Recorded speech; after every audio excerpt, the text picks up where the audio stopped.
दोस्तों, इस मोटर में बने हुए डायग्राम को देखें, इसे कैसे पढ़ना है, कैसे समझना है, मैं आज इस वीडियो में बताऊंगा। सेमी ऑटोमेटिक वॉशिंग मशीन में लगे वॉश मोटर और स्पिन मोटर, इन दोनों में ये डायग्राम आपने ज़रूर देखा होगा।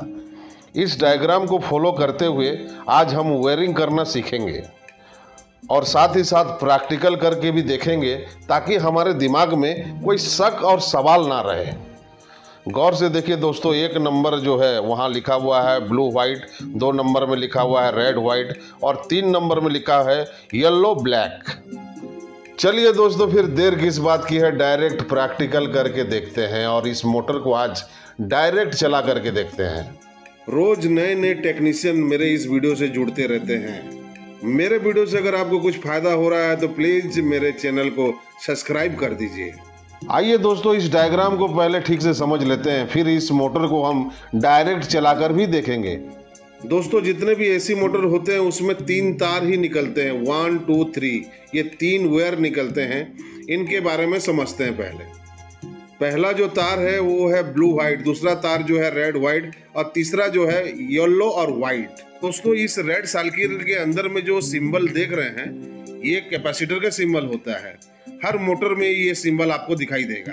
दोस्तों, इस डायग्राम में ब्लू और व्हाइट कैपेसिटर होते हुए मोटर के अंदर ये तार घुसा है, यानी कि अगर कैपेसिटर होते हुए मोटर के अंदर कोई अगर तार जाता है तो ये रनिंग कहलाता है, ये हमेशा रनिंग कहलाएगा।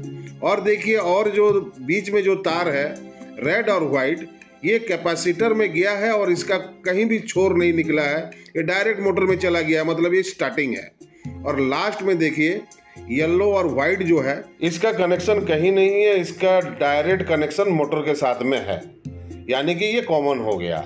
एक सिंबल मैं ड्रॉ करने जा रहा हूँ। ये जो सिंबल आप जहां भी देखें, ये सिंबल जो होता है ये कैपेसिटर का सिंबल होता है, ये हमेशा याद रखने वाली बात है। आइए दोस्तों, इस मोटर के स्टार्टिंग पॉइंट को देखते हैं। रेड और व्हाइट ये डायरेक्ट कैपेसिटर से लग के मोटर में चला गया है, इसका मतलब ये स्टार्टिंग होगा। किसी मोटर में भी अगर ये डायग्राम देखें तो आप समझ जाइए ये स्टार्टिंग ही होगा। और उसके बाद ब्लू और व्हाइट देखिए, ये कैपेसिटर होते हुए मोटर में चला गया, यानी ये रनिंग होगा। और जिसका कहीं कनेक्शन नहीं है, डायरेक्ट मोटर में चले जाए तो वो न्यूट्रल हो जाएगा। तो आइए दोस्तों, प्रैक्टिकल करके देखते हैं। ये हमारे पास मोटर है और ये देखिए ब्लू व्हाइट, रेड व्हाइट और ब्लैक येलो, ये 3 तार हमारे पास हैं मोटर के। और इस मोटर में भी 3 तार का जिक्र किया गया है। ये देखिए डायग्राम में देखिए 3 तार का जिक्र किया गया है। अब आइए इसको कनेक्शन करके देखते हैं, डायरेक्ट कैसे कनेक्शन करके चलाएंगे अब देखते हैं। देखिए हमारे पास में 6 MFD का एक कैपेसिटर है, इसी कैपेसिटर से हम चलाएंगे इस मोटर को। और इस मोटर में भी 6 MFD का कैपेसिटर लगेगा बोल के कंपनी बता रहा है।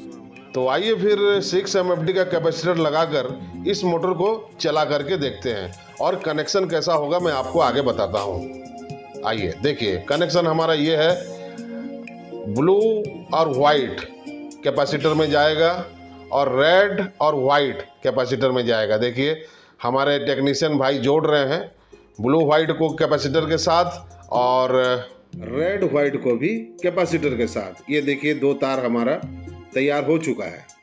दोस्तों, येलो और ब्लैक ये हमारा कॉमन लाइन है, यानी कि न्यूट्रल लाइन है। और ब्लू और वाइट ये भी कैपेसिटर के साथ लगा हुआ है, ये हमारा रनिंग लाइन है, इसमें रनिंग जाएगा, यानी कि लाइन जाएगा।